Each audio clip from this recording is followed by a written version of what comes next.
ឃ្លាតពីស្រុកភូមិទៅធ្វើការឆ្ងាយខំប្រឹងសន្សំមិនហ៊ានចាយសង្ឃឹមបានប្រាក់មកដណ្ដឹងស្រីរៀបការមុនចូលឆ្នាំថ្មីឲ្យផ្អើលភូមិម្ដ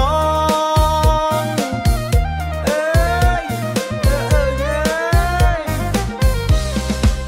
តែចូលដល់ភូមិឃើញរោងការស្ទើរបែកអរ៉ាស្រីការចោលបាត់ក្រមុំភូមិយើងធ្លាប់តែដើរកាត់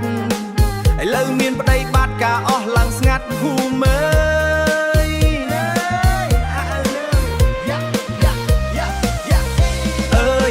ក្រមុំភូមិយើ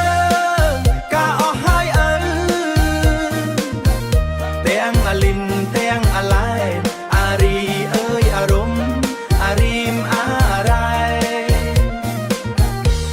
ចំបៃចំបាការអ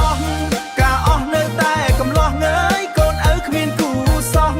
គេការចោលអស់គេការចោលអស់ទុកកំឡោះឲ្យកំព្រាមអ្នកឯងមើលចុះអាឡែនក៏ការសួរបីទៅស្រីតូចចំអកថ្ងៃមុនក៏គេការចោលកូនអស់ដែរ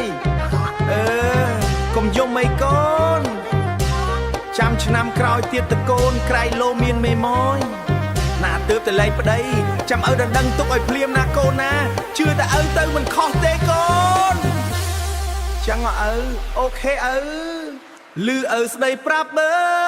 កូនសែនធូរចិត្តឥឡូវឈប់គិតនាំតែអំពុលឡើងរួមកន្ទ្រឹមបំបត្តិកង្វល់ឆ្នាំក្រោយគង់តែដល់គូដូចប្រាប់